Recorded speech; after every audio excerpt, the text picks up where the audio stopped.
Yo, what up, dog?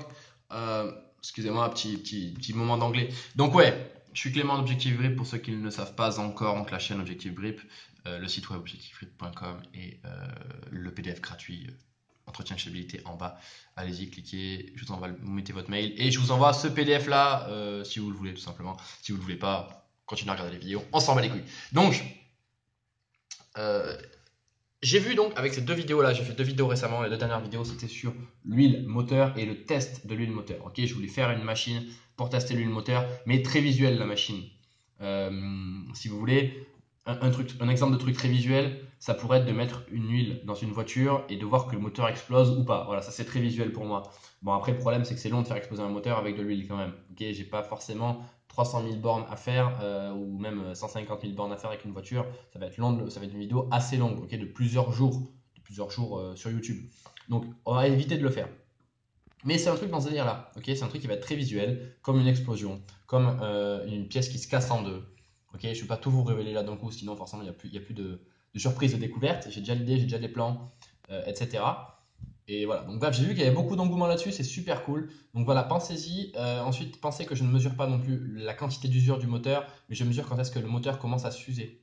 Ok, grosse nuance, parce que moi ce que je fais, c'est je fais des moteurs qui, enfin, je mets dans des configurations où les moteurs ne s'usent pas.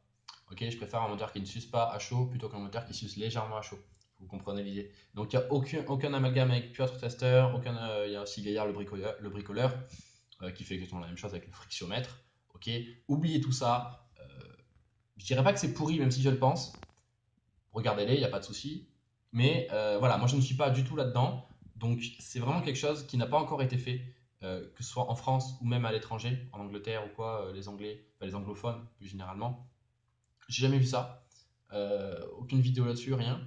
Donc voilà, moi je vous propose ça parce que c'est vraiment ce qui compte le plus dans une huile. C'est le fait que ça ne s'use pas. Parce que s'il y a usure, forcément, ça va aller assez vite au niveau de l'usure du moteur et du fait qu'il marche plus ou moins bien, en tout cas, et quasiment plus, quoi. Donc voilà, s'il n'y a pas d'usure, là votre moteur il dure très longtemps. Il y a toujours un peu d'usure si vous voulez, parce qu'il y a des moments où il n'y a pas de film d'huile, parce que quand on démarre le moteur à froid, etc., les jeux, tout ça, et voilà, on a des problèmes, et donc il y a forcément un peu d'usure, et quasiment toute l'usure du moteur se fait à froid. Mais du coup, une fois qu'il est chaud, là, ben, on peut rouler indéfiniment avec une huile qui protège bien et qui empêche l'usure. Je dis bien empêche l'usure, pas la réduit, l'empêche. Une fois qu'on est en pression, etc. Voilà. Donc ça, c'est le premier point. Donc il y a beaucoup d'engouement. Donc je vais aller continuer le projet, aller au bout de ce projet-là avec vous. Je vous mettrai un lien, je vous expliquerai tout au fur et à mesure. Restez informés. D'ailleurs, si vous voulez rester informé, abonnez-vous et cliquez sur la cloche de notification. Prenez aussi votre PDF gratuit si vous êtes nouveau. Entretien et fiabilité, je vous rappelle, le lien est en bas. Cliquez, mettez votre email, je vous l'envoie par email. On parle des plaquettes de frein, des liquides de frein, des pneus, de l'huile à prendre, etc. etc. Il n'y a que 4-5 pages, hein, ça se lit très rapidement, il y a 3 photos, et voilà, c'est des textes courts. Il y a des listings, donc je vous conseille ce qu'il faut prendre. Voilà, tout simplement. Vous en faites ce que vous voulez, vous après. C'est ce que moi j'en ai déduit de mon expérience. Alors, dans cette vidéo aujourd'hui, je voulais parler tout simplement de... Qu'est-ce que je vais parler aujourd'hui? Après, en fait, je ne savais pas. Donc du coup, je me suis dit, ça va venir comme ça tout seul. Je vais faire une petite vidéo parce que là, franchement, dernièrement, avec les commentaires et tout, j'ai beaucoup aimé. Donc je me dis, tiens, je vais faire une vidéo encore. Pas une vidéo par jour, mais presque. Et je me suis dit, tiens, je vais faire un truc de fou. Et donc, du coup, je vais vous parler des manos aujourd'hui. Voilà, j'ai trouvé, c'est les manos. Donc, qu'est-ce qu'un bon mano? Qu'est-ce qu'un mauvais mano? Alors, déjà, il faut différencier les deux manos, les manos analogiques et les manos numériques. Les manos numériques, c'est super bien, c'est magnifique, c'est très joli, on affiche ce qu'on veut, on affiche des numéros, etc., etc. Mais c'est compliqué de lire, c'est ce que je vous disais tout à l'heure avec la machine visuelle, c'est-à-dire qu'un mano numérique, c'est pas très visuel. Si la pression du turbo passe de 0,1 bar à 1 bar 3, comment vous dire, vous verrez pas de différence avec ce passage-là, ou alors de passer de 0,1 à 0,2. Ok, les changements rapides ne vont pas se voir, alors qu'avec une aiguille, donc un mano analogique, vous allez voir l'aiguille qui bouge comme les contours. Ok, et là on comprend mieux. Donc déjà, il y a cette idée-là, il faut avoir ça en tête. L'analogique est très souvent mieux. Il y a quelques valeurs pour lesquelles le numérique a sa place et excusez-moi, peut exister. Comme par exemple la température de l'eau, de l'huile, ces choses-là ne fluctuent pas beaucoup dans le temps. Okay, ça va lentement, ça progresse lentement. Vous prenez, allez, si vous prenez 1 degré par seconde, il y a vraiment un souci. Ok, vous êtes à moins d'1 degré par seconde normalement. 1 degré, vous le prenez, c'est une connerie, ça dépend à quelle température vous êtes, mais vous le prenez en 30 secondes, 1 minute, ok, ou 15 secondes. Mais voilà, bref, même si vous prenez 1 degré par seconde, ce que je veux vous dire, c'est que vous allez voir la fluctuation, vous avez le temps de lire les choses. Alors que la pression du turbo, par exemple, elle fluctue très rapidement, et ça va être compliqué de lire, et vous voulez être à peu près, vous voulez avoir une approximation. Est-ce que vous êtes entre 1 et 1,1 bar, ou est-ce que vous êtes entre 0 et 0,2 bar? Voilà, c'est ça qu'on veut savoir. Si on est vraiment à 1,1 bar ou 1,12, c'est peut-être pas très important, soyons honnêtes. Donc voilà. Ensuite, de toute façon, vous avez la valeur de pic normalement sur vos manos. Donc pensez bien à cette différence-là, numérique, analogique, c'est la première chose. Okay, il y a ensuite aussi des manos qui demandent que les fluides rentrent dans l'habitacle par rapport à des manos qui ont des sondes en fait au niveau du moteur. Préférez les manos avec des sondes et pas les manos avec des fluides qui rentrent comme je sais pas moi, de l'huile qui rentre ou quoi que ce soit. Il y a plein de manos avec des fluides qui rentrent. C'est assez débile parce que si vous avez une fuite déjà, ben, ça fuit dans l'habitacle. Et puis voilà, ça fait il y a des chances de fuite supplémentaires. C'est compliqué à, pas installer, mais à câbler, voilà, pas des câbles, mais vous avez compris, avec des durites et tout, c'est assez compliqué, c'est assez chiant, ça demande beaucoup de place, une durite, par rapport à un fil électrique. Donc, je vous conseille les sondes. Il n'y a que donc du coup la pression turbo qui souvent est faite mécanique au niveau du boost controller, en fait, je vais trouver du mano de pression de turbo. Voilà, donc maintenant qu'on a des manos avec des sondes au niveau du moteur, et qu'on a des manos pour la majorité analogiques. Bien sûr, ça dépend de ce qu'on mesure. Ce qui est rapide, analogique, et ce qui est plutôt lent, vous pouvez y aller au niveau du numérique. Pour la pression de l'huile, alors la pression de l'huile, c'est pareil, vous pouvez faire du numérique parce que c'est pas non plus ultra rapide en termes de pression. Ça dépend à quelle vitesse vous montez dans les tours, mais en général, on a quand même le temps de voir le premier chiffre de pression. Là, c'est pareil, qu'on soit à 4 bars d'huile ou à 4 bars 3, il n'y a pas une grosse différence fondamentale. Ok, la différence entre 4 et 5 bars. Donc on est à 1 bar près, ok, au niveau de l'huile. Donc là, c'est pareil, vous avez le temps quand même de voir ça monter. Il n'y a pas trop de soucis. Vous lisez de façon en général que le premier chiffre. Hein. Vous ne lisez jamais ce qui est après. 4,5 à la limite, mais voilà. Franchement, 4,53, on s'en fout. Quoi. Même 4,5, on s'en bat les couilles. Donc, ça ne va pas changer le truc de la vie.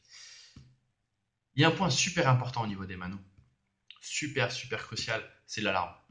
Parce que quand on envoie, c'est à ce moment-là que les manos vont être importants, c'est quand on envoie. Si il n'y a pas d'alarme, qu'est-ce qui se passe? Il faut regarder le mano pour voir. Parce que quand on envoie comme des porcs, qu'est-ce qu'on regarde? La route. À la limite, le compte tour, pour certains. Des fois, le compteur de vitesse pour se dire, je passais le virage, j'étais à 130 gros. Mais pas plus. On ne regarde pas les manos. Ou alors on la regarde une fois toutes les minutes, toutes les 30 secondes. Sauf que ce qui arrive à beaucoup de gens, les casses moteurs évités grâce aux manos, c'est rarement la température. La température, comme je disais, elle fluctue quand même assez lentement, donc on a le temps de la voir monter. Mais c'est beaucoup, et encore, quoique des fois, on tourne la tête, on voit le mano, boum, 100 degrés ou 110 degrés, alors que tout à l'heure il était à 90 ou 95, on fait ah ouais, quand même, c'est monté finalement. Mais bon, c'est pas grave, on a une alarme. Bref, donc, même si la température fluctue lentement, c'est dangereux. Mais moi je parle de la pression d'huile surtout. Là où j'ai vu beaucoup de casse moteurs, c'est de la pression d'huile. C'est une durite de pression d'huile une durite d'huile qui s'est barrée. Donc soit les durites de radiateur d'huile, il faut faire gaffe. Des fois ça se dessert, enfin, il y en a qui se dessertirent, c'est pas vraiment un sertissage en général. Mais voilà, la durite saute. La durite de retour turbo, elle n'est pas sous pression. Mais si la durite de retour turbo se barre, ou se coupe, ou quoi que ce soit, fuit, etc., dans ce cas, toute l'huile va petit à petit, lentement, c'est un processus lent, et c'est là justement que ça ne se voit pas, c'est le problème, parce que c'est lent. Et lentement, l'huile va se déverser sur la route, et en fait sortir du moteur. Et c'est ça le problème. La route, à la limite, bon, c'est gênant, mais le problème, c'est quand ça sort du moteur. Et vu que ça sort du moteur, et à un moment donné, on n'aura plus assez d'huile, voire plus du tout, et on n'aura plus de pression d'huile. Et là, qu'est-ce qui se passe? Vous avez votre pression et à un moment donné, en l'espace de 15 secondes, on n'aura plus d'huile. Enfin, on n'aura plus assez d'huile et du coup plus de pression. Alors, en l'espace de 15 secondes, la pression va passer de normal à 0, walou, ou 1 bar à peine, alors qu'on est à 6000 tours minute. Ce qui est largement pas assez, je vous rappelle, c'est 0,7 bar tous les 1000 tours minute, grand minimum. Donc voilà l'intérêt, si vous voulez, de l'alarme. Si vous avez une alarme, boum, vous savez de suite qu'il y a un souci. Parce que, comme je l'ai dit, vous regardez votre mano toutes les 30 secondes. si votre moteur tourne 30 secondes à 1 bar de pression d'huile ou 0 à 6000 tours minute, je vous laisse imaginer les dégâts. Je pense pas qu'ils tiennent 30 secondes d'ailleurs dans ces conditions-là à 6000 tours minute sans huile. Essayez. Il y a peut-être des moteurs qui vont tenir. Certains moteurs, par exemple mon moteur de S13, réputé fragile, il l'est pas trop, mais bon, je pense pas quand même. Il est quand même fin au niveau des coussinets, etc. Donc il est quand même entre guillemets fragile. Bon, il n'est pas fragile à cause des coussinets, mais il est fragile en général en termes justement à cause de l'huile, on n'en met pas assez. Bref, je pense pas qu'il dure 30 secondes, mais dans tous les cas, même s'il dure 30 secondes, honnêtement, après je peux le jeter, ou quasiment une bonne partie du moteur. Donc voilà, l'intérêt des alarmes, c'est ça, parce que rappelez-vous, vous n'avez pas le temps. Votre moteur, s'il a un problème de pression, instantanément, il faut le couper. Ok, il faut instant. Alors ouais, l'huile coquéfiée, elle est brûlante. Ouais, non, il n'y a pas de pression, il faut couper instant, à 1 seconde près. Surtout si vous êtes dans les tours. Ok, on débraye, on coupe le moteur, de suite, instant. On arrête d'accélérer, on débraye et on coupe le moteur. Et s'il n'y a plus de pression. Et après, on prie, on démonte le moteur, on regarde s'il y a des soucis. Ok, mais voilà, d'où l'intérêt de l'alarme et pas de la et pas des manos, on va dire, classiques. Parce qu'il y a plein de manos qui coûtent un bras et qui n'ont pas d'alarme. Et je trouve ça très très débile. Donc voilà, prenez des manos avec une alarme, qui sont paramétrables, personnalisables.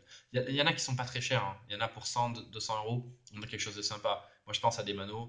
Je vais pas forcément citer de marque, mais bon, si on prend Pro Sport, les manos Pro Sport analogiques, les trois manos, donc pression turbo, pression d'huile, température d'huile, c'est un peu de la merde, c'est vraiment le minimum. On a déjà 250 balles pour 3 manos qui n'ont pas d'alarme, qui n'ont rien, qui ont juste une lumière la nuit. Donc, les gars, prenez des manos de qualité qui ne coûtent pas forcément plus cher que ça, c'est hors de prix pour ce que c'est, franchement, c'est des manos à la con. Du coup, voilà. Prenez des bons manos, l'alarme, c'est vraiment capital. À la limite, le numérique, l'analogique, bon, à la limite, c'est moins important que l'alarme. Prenez-la. Ensuite, pensez bien au numérique analogique. Et là, vous êtes dans le vif du sujet. Si vous voulez du coup quelque chose de plus complet au niveau des manomètres, au niveau aussi même des géométries, des triangles rotulés, réglables, etc., des tirants, des trains roulants, enfin, etc., vous avez compris, ok, tout ce qui est fileté en fait est réglable. Il y a une série de PDF, donc il suffit de rentrer par le PDF entretien et fiabilité et ensuite vous continuez et vous verrez, je vous parle de ce PDF sur les manos. Si ça vous intéresse, il y en a plein d'autres. Regardez, allez voir si ça vous intéresse. C'est pour vous, c'est cadeau. Et puis, écoutez, moi je vous dis à la prochaine. Vous roulez bien. Mettez en commentaire ce que vous avez à mettre en commentaire, comme toujours. Merci du soutien. Bientôt les 1000 abonnés. Je vous prépare un truc de dingue pour les 1000 abonnés. Si vous avez d'ailleurs des idées à me proposer pour les 1000 abonnés, je suis ouvert parce que ça peut être implémenté dans ceux que j'ai déjà prévus. À la prochaine. Roulez bien.